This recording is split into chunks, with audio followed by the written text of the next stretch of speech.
All right, welcome. Finally, we can hear each other. You know, it's great. It's great to have you.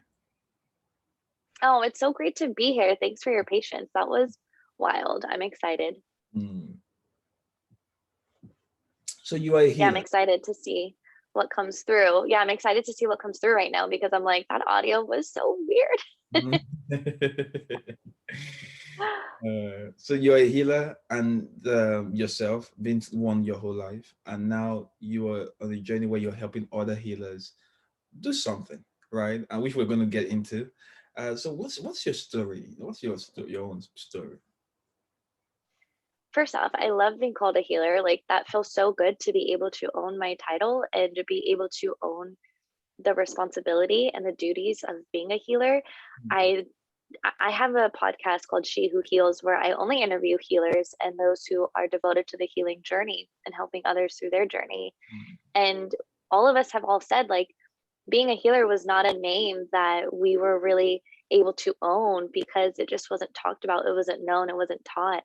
mm, And I'm grateful that I get to be a part of this movement and I get to be a part of history and mm, really help others understand what a healer is and that healers exist. So my story is really, like many healers, very traumatic, lots of darkness that we went through at the beginning of our journey. I mean, we call it the dark night of the soul, where the soul goes through like icky, dark experiences. I grew up in a very dysfunctional family. mm, I became an adult. Well, I became in my teens, right? I had a little bit more freedom in high school. And mm, unfortunately, I only knew what destruction was.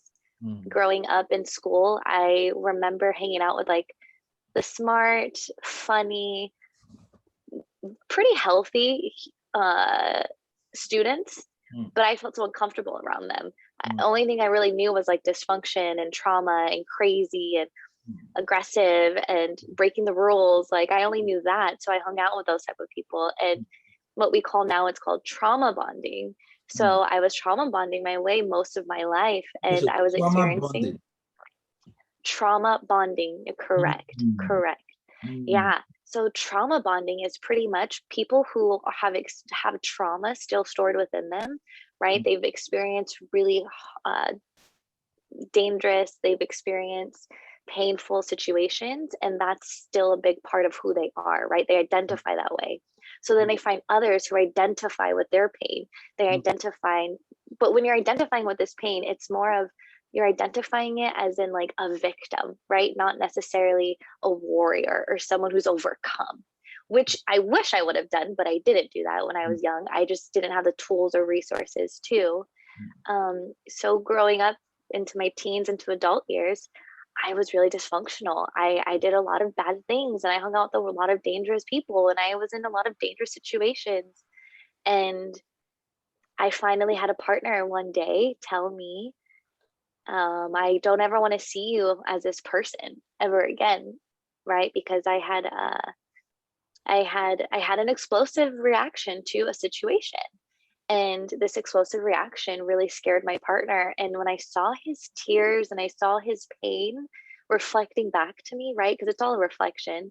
mm, Um, I realized I don't want to live this way anymore. mm, And I found a healer on Instagram and I fell in love with her energy. And mm, I'll be honest with you too, Fortune, I saw her lifestyle, so mm, I also knew the way she was living was mm, the way I wanted to live, mm, right? She was lighting her sage, eating her organic produce, going to the gym whenever she wanted to, living in a beautiful apartment overlooking Miami, mm, rolling up her joints with like pretty herbs and and mm, marijuana. Like she was living so intentionally and mm, so whole, like with so much wholeness. mm, So I found her and I just became hooked with her energy, with her calls. We had one-on-one calls. She showed me what Reiki was. And in that moment and experience with her, I went through some deep healing. I went through some deep, deep healing, but the healing was able to show me as an observer my life rather than me being in the thick of my life.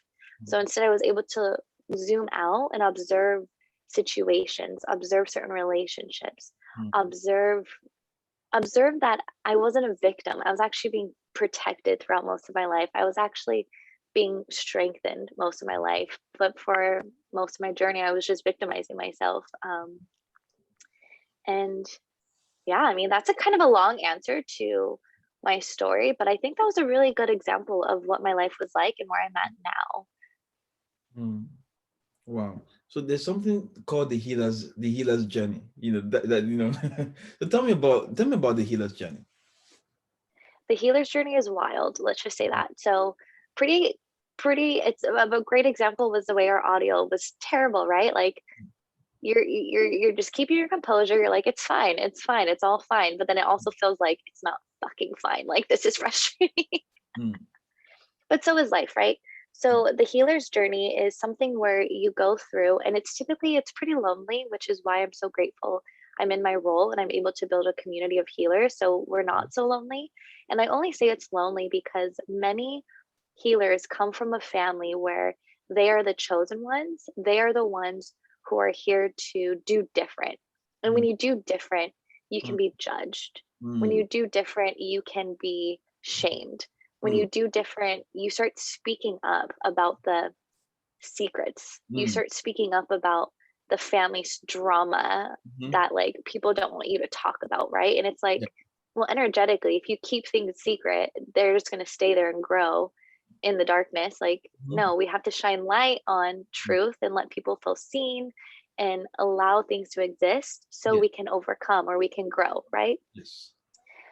So the healer's journey is something that most healers will go through, and it feels lonely, but Mm. it is the most magical journey because you start to notice your life shifting completely. You go from seeing destruction and feeling like life is just constantly an issue and a problem and just messy to actually seeing like the magic and the light and all what's possible. And it's crazy because in the healer's journey, you create your reality in lightning speed, is what we call it. Like lightning speed, just things start happening. Mm. You say you want a house, all of a sudden you're buying a house. You say you want a new car, all of a sudden you have a new car.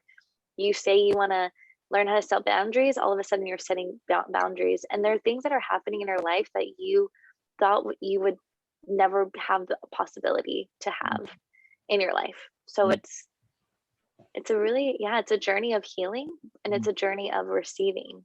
And Mm. for healers, like I don't know if that resonates with you, but for healers, someone who's receiving, it can be a challenge because we're so used to giving. And Mhm. that's why the healer's journey requires a lot of like inward work and requires a lot of support because you're finally putting yourself first. And that could be really uncomfortable for people. That could Mm. be really uncomfortable for healers. And that's something we work a lot through in my business program. Mm. Like you can create the business and you can start offering and selling, but all of a sudden when you have to start taking care of yourself for it. I mean, because you have a business, you understand that you have to take care of yourself, Mm. right? Like you are a big part of your business. Like you have to make sure you're feeling good, you're Mm. feeling abundant, you're feeling confident, you're feeling like you're doing things that you love with confidence, and right, like you step deeper into who you are as a business owner. Yes. So as a healer, I give them assignments and homeworks like, okay, now it's time for you to spend this whole week doing only things you love. Mm. Like only do things you love, do things that make you happy. And that Mm. can be the hardest thing for most of the healers because they're like, well, what makes me happy? Like what do I love? Mm. And it's it's it's where you get the most breakthroughs because then you start to realize like, wow, I haven't been focused on my happiness or love for Mm. most of my life. Mm. Um, but once you do that, you become very abundant and Mm. you make a lot more money when you love yourself. That's a secret I'll share with your audience. Yes. Mm. Yes. Yes. When you love it. So there's a few things there. What does that love yourself now when you see self-love? If I type self-love and go to images, what I'm going to find is a naked lady in the bathtub with a smoke in her hand and wine. Is that what self-love is? Like what's self-love? I mean, if that woman if she was maybe suffering from body image and all of a sudden she's loving herself, or maybe this woman went through a divorce and she was ridiculed for her body, or you know what I mean? Like That now that to could be self love. that is That self. could totally, Mm. yeah. So self-love is not I'm trying to get it right. So self-love is not it's not one thing or one action. So Mhm. how would everybody understand it from your concept? Like what how would everybody understand what that thing is so that they can apply it individually for themselves? I love that question so much. So what self-love is I honestly say self-love is an all day working assignment, like classwork, like homework assignment. Like Mm, self-love requires you to always observe the way you're talking to yourself, observe the way you're talking about yourself.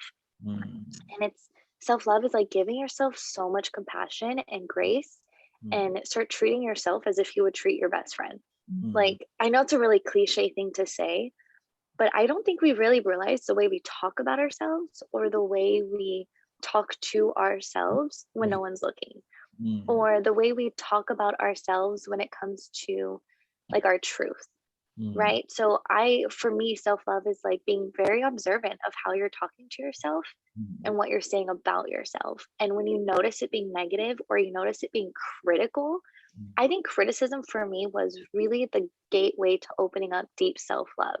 mm, And in opening up that deep self-love, I've been able to make bigger risks in my business. I've mm, been able to grow and expand deeper. I've been able to hire a team. I've been able to make more income. And mm, it's because I had to stop being so critical on myself. mm, So self-love is like, how are you talking to yourself? How are you talking about yourself? mm, Right? And then it's like, how can you shift everything into compassion and grace? Like, mm, an activity I like to do, and I'll share with your audience, is at the end of the day, and this is something I've studied, right? Like, I've studied how to create sales calls, I've studied sales, I studied the business.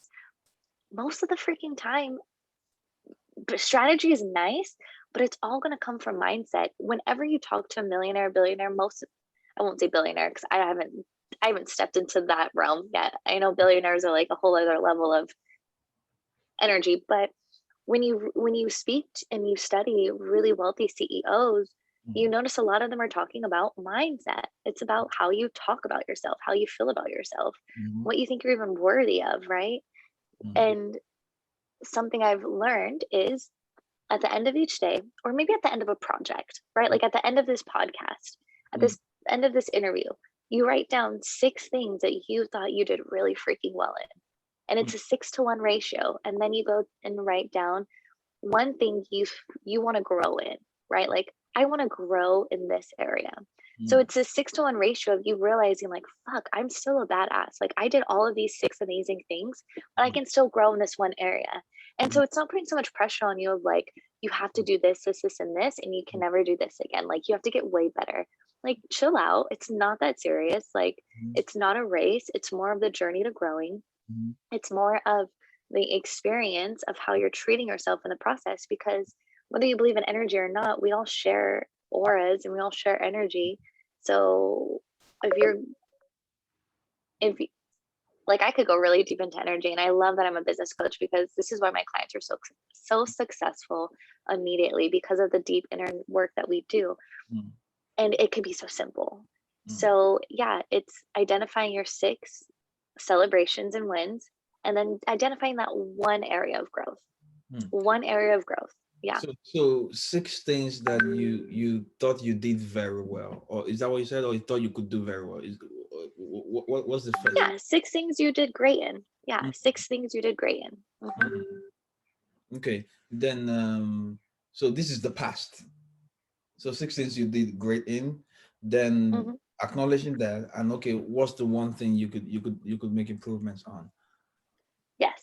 Yes, you touched on trauma bonding, and I think that was an interesting concept. Like, what's that like? How does somebody understand that? Ooh, okay. So we're reversing back into some deep healing conversation. Mm, So trauma bonding is, let me break this down in a way that might be digestible and understandable. mm, We all have that friend, or let me think. Okay. I wanted to go somewhere, but now I'm like, I don't know if that's going to make sense. mm, So with trauma bonding, let me just say that we are a reflection of the what's in front of us. mm, We reflect, like, universe is great at what it does. Like, Universe is really, really, really brilliant. Like, we live in a very brilliant, brilliant world. And I say that because we hold the power to create anything we want. And the only thing that stops us from getting there is the self-love and believing that we're worthy of it and that we can actually have what we want. Mm, So God and universe are brilliant. mm, Well, with trauma bonding, we have this attachment to spending time with people who are dysfunctional, spending time with people who are stuck in their mud, their dirt, right? So that's more unhealthy behaviors. And we find those unhealthy behaviors to be healthy.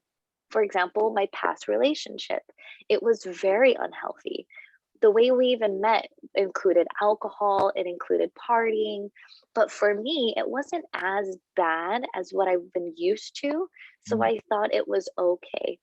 Well, again, it was very dysfunctional and it ended in a very dysfunctional way. mm, But when that ending happened, I had worked on my healing with my healer. So mm, I was starting to see what healthy behavior was. And mm, instead of attaching to this person when they did not want our relationship to end, when they wanted to stay connected, I said, we are very dysfunctional. We're not healthy for one another. mm, So that was me ending a trauma bond. So mm, it's being realistic with yourself of what is a healthy habit and what is an unhealthy habit.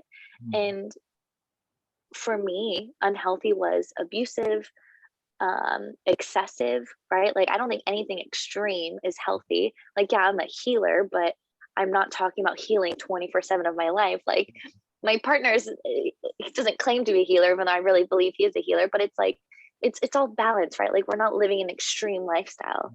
Well, for me, I believe extreme lifestyle is unhealthy. I mm, because I believe in balance. I believe balance is what's healthy. mm, And so in trauma bonding, it's really being mindful of the relationships you're in, and if you guys are building a relationship and an energetic connection based on healthy behaviors, right? Do you mm, guys feel good with one another? Are you growing with one another? Are you mm, guys encouraging one another? mm, Or are you guys engaging in harmful activity, mm. wild activity, right? Like, and I mean wild as in like a negative way, like wild as in um, dangerous behavior. Did that make sense? Yes. Also, even Okay, great. So what you're saying, what do you think about support groups then? Like support groups where people of the same traumatic um, association get to sit down and bond, in one way or form. Like, what do you think about those kind of support groups? So I think support groups are amazing. Mm, And I also think that there has to be a hybrid experience. I mhm, believe support groups are perfect, but I also believe a hybrid experience of one on one support from a professional or mhm, one on one support from someone who's not part of the group. mm, And I say this because, and it's so interesting, no one's ever asked me this before, and I've never told anyone this before, but when I was about 18, 19, I was actually arrested. Again, dysfunctional behavior. mm, And when I was arrested, one of the judge told me I had to attend a support group.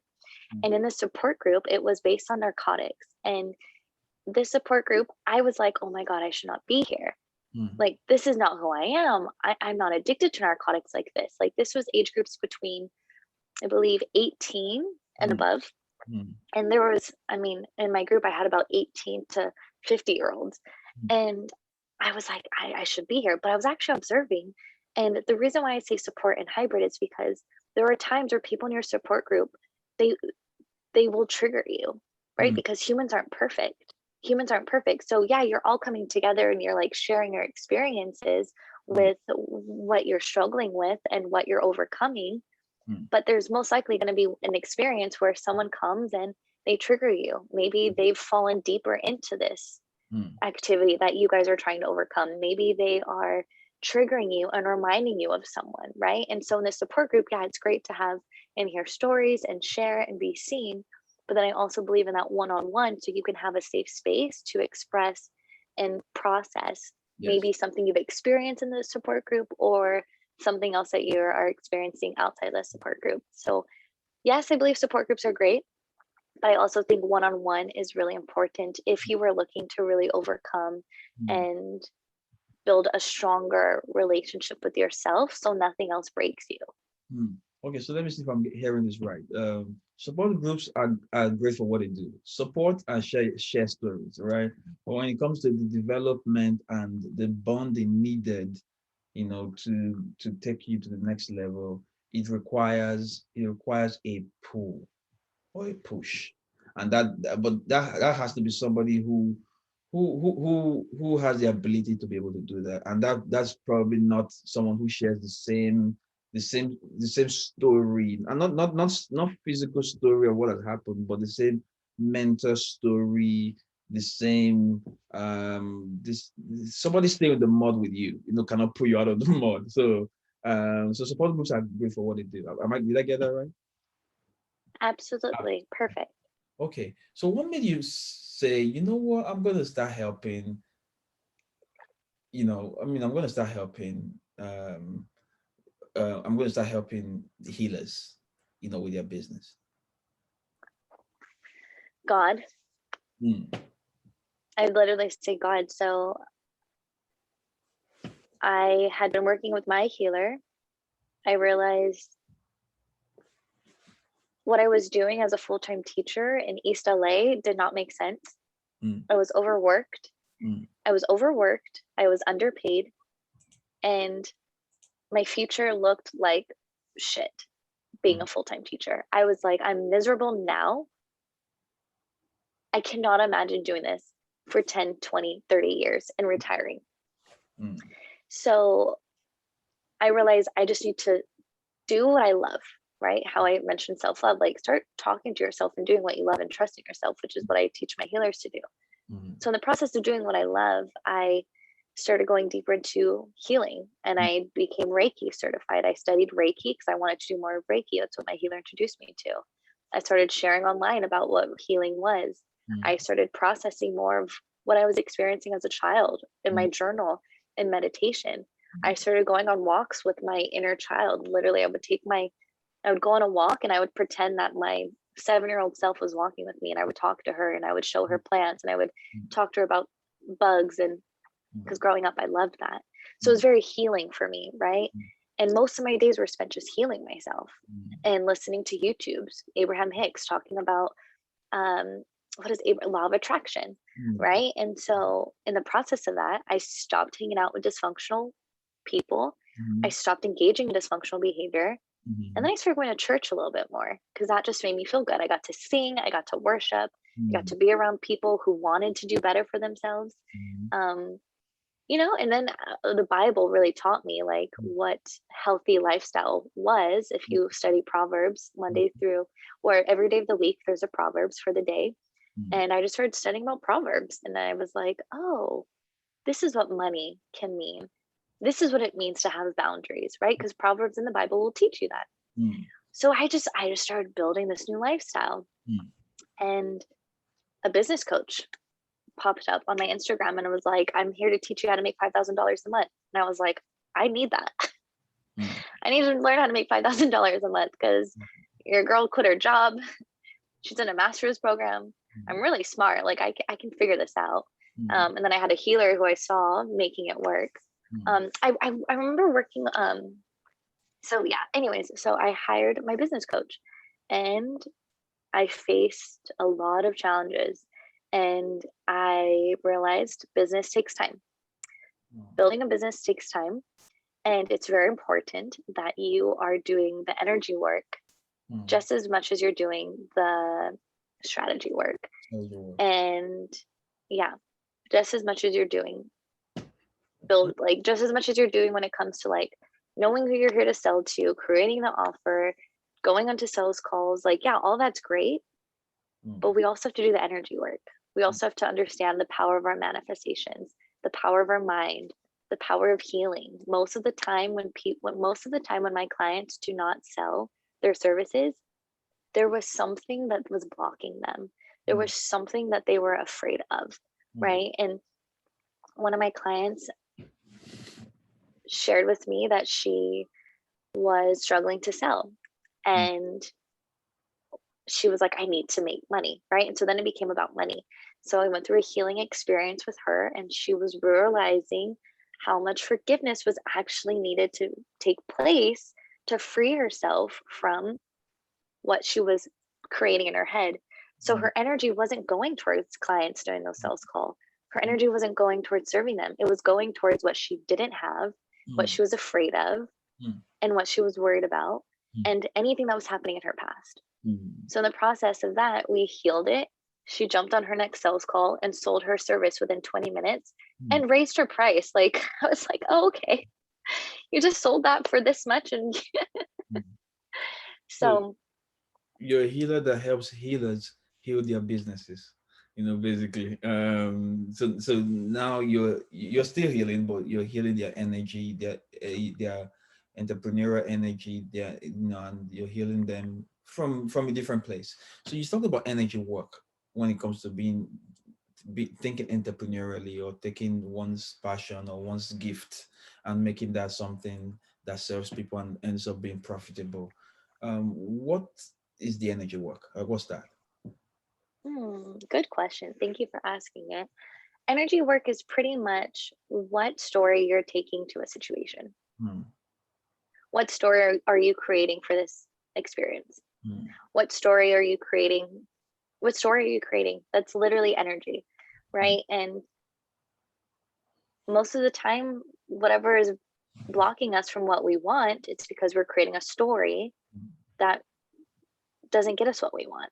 hmm, So I can't make this sell because, or an example of mine is I can't buy a house because I'm still in debt.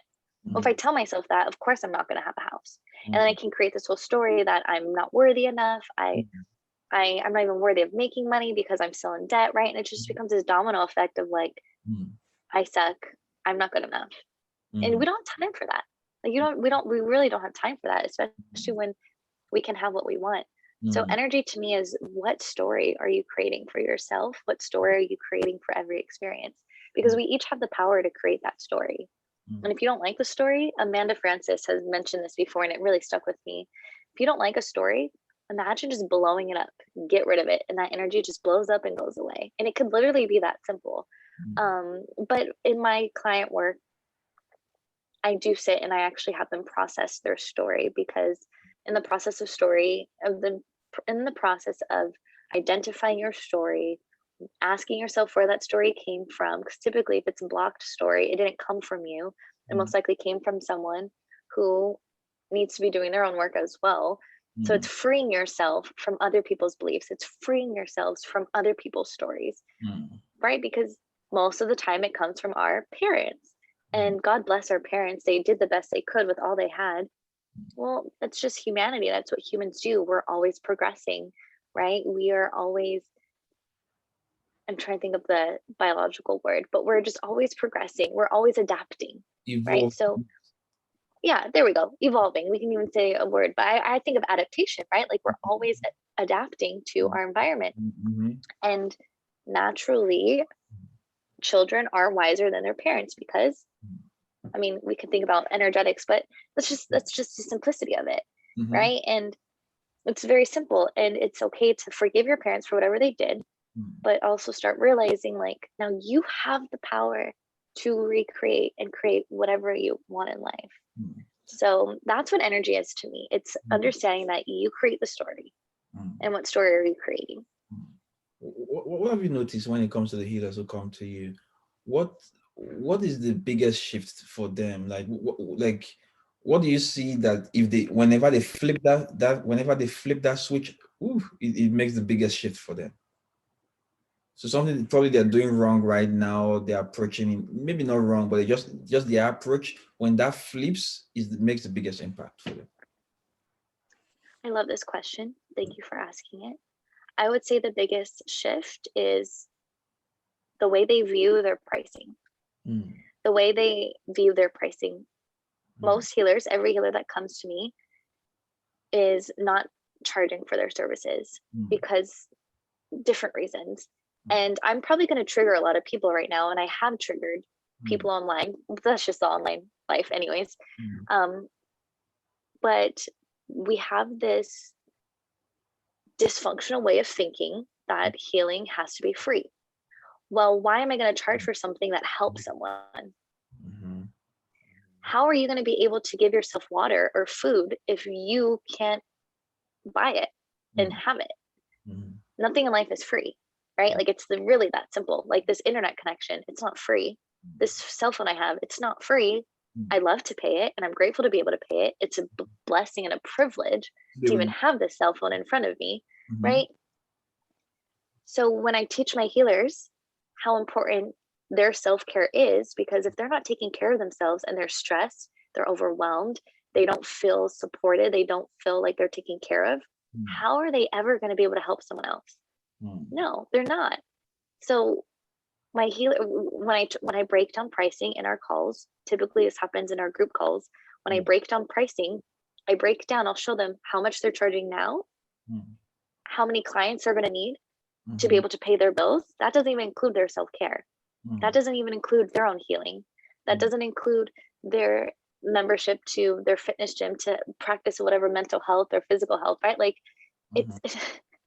it's there's so much self-care that comes into being an entrepreneur, just being a human. Like this journey is not always easy. And when I break down the pricing, they start to realize how much they're undervaluing and undercharging. So then I create, there's new pricing for them. I'm like, let's start here. What if you charge this? And again, it's all about breaking it down. I break it down and how much that'd be individual sessions. And I even asked them, I was like, would you pay that much for your healing? And they were like, absolutely, I'd pay more. And I said, then why do you think there are people in the world who aren't going to pay this? We're actually giving people, we're teaching more victim mentality. And I hate that. I literally hate that. I hate when I have, okay, I don't want to go too deep into this, but I'll be honest about my triggers. I've had people tell me how rude it is that you charge for healing. And I think I'm not going to victimize clients. I'm not going to victimize people. I'm not going to say, I feel so bad for you that you don't have money, so I'm going to help you for free. For free. Rude. Like, you know what I mean? Like rude. Don't victimize me. Don't make me feel like I need your help. Like, yeah, I want your help. I don't need it, but I want it. And I'm going to do what I have to take. I'm going to do what it needs to take, do what I need to do to get it. You know what I mean? Does that make sense? It's like this victim mentality that we can create and thinking we're helping people when in reality it's kind of acting like you're superior and better than someone, so you have to give away for free. Like, no, make people do what you do, like work hard for what you want, right? And it's also and then it heals people's relationship with money. It really heals people's relationship with money. Like, I want to work with this healer and this is how much she charges. Why don't I think I'm worthy of paying that? Right? Like, why don't I think I'm worthy of that? I know she's going to change my life, because healers, literally, we change lives 1000%. I mean, Yeah. what, So how do you put a price on that, right? that, yeah. So it's basically you have their mindset on money, shifting their mindset of money is probably the most impactful thing that they can do. It's just seeing money differently, their relationship with money differently. That's not affecting their prices. That's not affecting their just even their worth, in the worth of how they see themselves and how they evaluate what they do and everything. And now they start coming from a place of, I am enough for this. Now let me figure out the other pieces that are needed to put this thing in place. Wow. So, And also, additionally, like, I'll just add to that, it's what makes my clients so successful immediately. Like, I can't say this enough, how successful my clients are. I think I need to get stronger in my marketing, because I don't think I share this enough. Like, they're so successful, and it's because of the energy. It's not because they just raise their prices and they master what a sales call is. They master the manipulation of sales. They master listening in sales. Yeah, that's all part of it. And I mean manipulation in the best way, right? Like, healers, we're only here to help. We're only here to give. Like, we're not doing any damage. So it's the belief in the pricing. It's the belief in the pricing. I can teach healers over and over again. I can teach them and teach them and teach them how to do a sales call. But if they don't believe in their pricing, it's almost impossible to make that sell. So Mm. that's why they're so successful. They believe in the number, they believe in the pricing, and then they radiate that belief energetically. They radiate that belief, and the person in front of them might get uncomfortable, but they're like, I really believe in this service. And Mm. healers don't have to say that. I Mm. believe in my service, so I'm going to offer it to you. They don't have to say that. It's already embedded within them. They're already radiating that belief. Mm. So the person in front of them believes in it too. And Mm. it's, they make a sell, they change lives, and they do it all over again. Mm. Mm-hmm. Okay. Um, wow. And for those who are really, so before we go into that, actually, you have a business background of some sort. You know, you touched on, yeah. So I actually have an education background. I have an education background and I have a healing background. So I've done Reiki certifications, I've done the yoga teacher trainings, I've done the meditations, I've done the energy work. I will like to study shamanism at some point, but I also have a background in education. And most of my business wisdom is actually just embedded within me. I study a lot on my own. But when it comes to like credential, mine's in education, which I'm super grateful for because that's why I'm so successful as well. I teach from an educator's standpoint. I Mm. teach business, I teach healing, and incorporating the two Mm. from an educator standpoint. So I'm actually able to create content and create material for the needs of any client in front of me. I can automatically know how to shift my content and shift my lessons and even shift the activities for them to Mm. do and implement to their business. I can immediately shift that to meet their needs Mm. because that's what I have the experience, Mm. the education, and background in that, as well as managing trauma, Mm. Mm. managing energy. Okay. Well, I mean, it's great to have you today. So for those who want to work with you, who are saying, you know what, I connect with her message, I want to work with her, how can they work with you? I really love my Instagram. There's so much value there. My Mm. highlights are filled right now. If you're interested in doing energy work and you want to work with me, I'm actually doing a Reiki course coming up. We are going to be meeting in June, Mm. August, and October. Mm. So you can reach out to me via DM at Mm. Alyssa K. Barrios. My podcast is She Who Heals. If you want to study more about what a healer is, Mm. episode 1 literally is what is a healer? Mm. And if you're actually ready to start diving into building your business, if you're interested in doing it from an energetic healing standpoint so you Mm. can receive immediately, Mm. then I'm also taking one-on-one clients. Mm. So yeah, All right. infinite ways. Have you, and your podcast is on, where can they find your podcast as well? Right now it's just on Spotify So and Spotify. YouTube. Perfect. Mhm, Spotify and YouTube. mhm. Perfect. All right. Thank you very much for coming today, and it's great to have you. You're so welcome. Thanks for having me. Mm.